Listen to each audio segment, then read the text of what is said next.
Nicola Baker and I am here at Home Start in Central Lancashire, and we are working alongside Chorley Council to answer some of the most commonly asked parenting questions.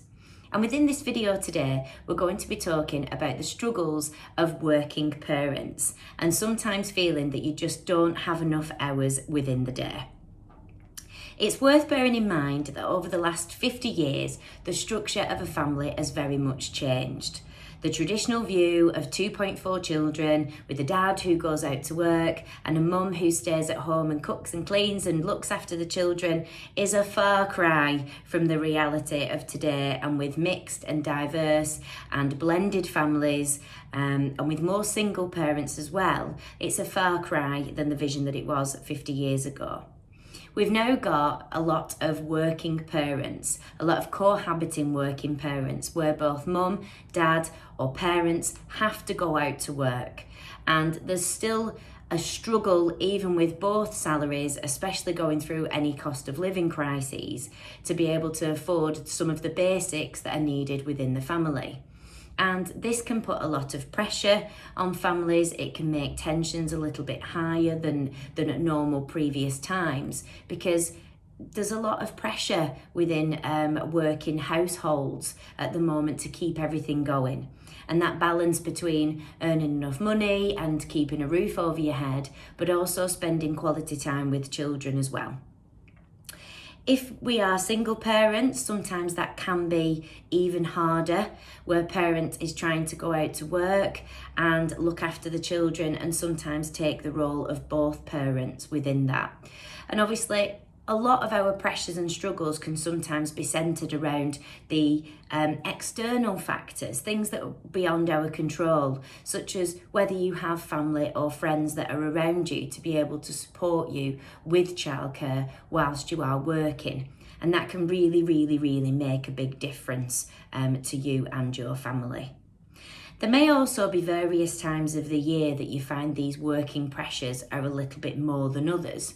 I think one of the most common ones would probably be that within the summer holidays and within half-term holidays, the battle to be a working parent and battle through the half-term holidays can be exceptionally difficult, especially if you've got a limited support network and maybe no additional funds for any kind of out-of-school activities. That work-life balance can be even more difficult than normal weeks. Also, we have different start times to maybe the school day and maybe different finishing times to the school day. And not everybody is able to do 9 till 3 because, let's face it, we need to pay the bills. So within this video today, we're going to talk about various top tips that can help you to be as prepared as possible and hopefully get a really good work-life balance on the go. So number one, I suppose I've kind of already given the game away, is be prepared. Be as prepared as you possibly can do. So thinking about the next day, at that evening, thinking, right, who needs what? Where is it all? Has everybody got a lunch made? Do I know where the school uniforms are? Are my work clothes laid out for me? Is my lunch ready? Different things like that can help you to prepare for the next day. Even if it's things like putting petrol in the car or having money available for school lunches, whatever it need be, making sure you are as prepared as possible the day before most certainly helps with that forward planning. I personally like to know what I'm doing 2 or 3 days in advance and put a little to-do list so that I've got a clear vision of where everybody needs to be and what ideas I need to have, what equipment I need to have available. And I like to know a couple of days in advance so that I'm prepared for it. Number 2, allocate jobs within the family. Parents take on an awful amount of responsibility, but children are also very capable to have an active presence within the family home. We do have another video which is called Encouraging Children to Complete Chores. If you do find that you're struggling to get children on board at participating within the house, it might be worth giving that video a watch for some hints and tips as different chores that children can be doing at various ages. But it's worth bearing in mind that even the smallest of children are able to help out. So making sure it's a team effort, everybody's in it together, allocating jobs, creating a rota or a to-do list of how different family members are able to help out within the family home. Number 3, creating a work-life balance. And this can be really, really difficult because for some people we can find it difficult to switch off at the end of the working day. But that time is invaluable. It's not only valuable for your family, it's valuable for you as a person. You need that downtime. Everybody has a busy working day and it's really, really hard sometimes to put it to one side. But you've got to. If you get in the car, on the bus, a train, or you walk home from work, that's your downtime to put it all in a box and leave it to the next day. You have to set those boundaries. If your work phone is ringing, you need to say, I don't answer my calls after 4, 5, 6, whatever your cut-off point is. But you need that work-life balance. It's very, very important. Number 4, try to accommodate for downtime. Like we've said in the previous point of creating that work-life balance, but also downtime is really, really important. Even if that's you going to bed early, or it could be limiting the screen time that you have. We're all guilty of it. Spending too much time scrolling through social media or YouTube or whatever it is, disconnecting from the things going on in the big outside world and spending time being present within the home. Mobile phones keep our brains very, very active, and we find it sometimes very, very difficult to calm ourselves down. So again, maybe put a strict boundary in place after a certain period of time. It's mobile phones and iPads away. One thing that I think we're all guilty of as well with this accommodating for downtime is saying yes to too much stuff. We tend to be people pleasers. We don't know our own boundaries or our own limitations. And it's very much about understanding your own capabilities and your own capacity. Making sure that you're not saying yes to something that's going to have an impact on your work-life balance or an impact on your downtime. It's very, very important to know your limitations. Making time for yourself within that downtime. Don't feel guilty if you need to go to the gym, go for a walk, wash your hair, have a shower. Whatever these kind of treats that you would see as being going, spending time with your friends or your family and having adult conversations. They are all very, very important to be able to keep your well-being as a working parent up there. Without your well-being, you're not going to be able to provide the support that's needed to the children or the other people that depend upon you. And finally, put a notepad by your bed. That can be a really, really good thing to help with downtime. If something pops into your brain, it's something to do with work, it's something you've remembered you need from the supermarket, it's not running around your brain, keep waking you up, reminding you that you need something, pop it down on a notepad, let it go, and that can happily then be picked up the next day. Point number 5, feeds right into some of the points I've already covered. Make a to-do list. Whether this is in a diary that you carry around with you or a to-do list that's on the wall for everybody to see, know what you've got coming up either the next day or the next couple of days. Know what responsibilities you've got. Know what chores you've got to do. Pop it there so that it can be everybody's responsibility. And as something pops into your brain, you can put it on the to-do list.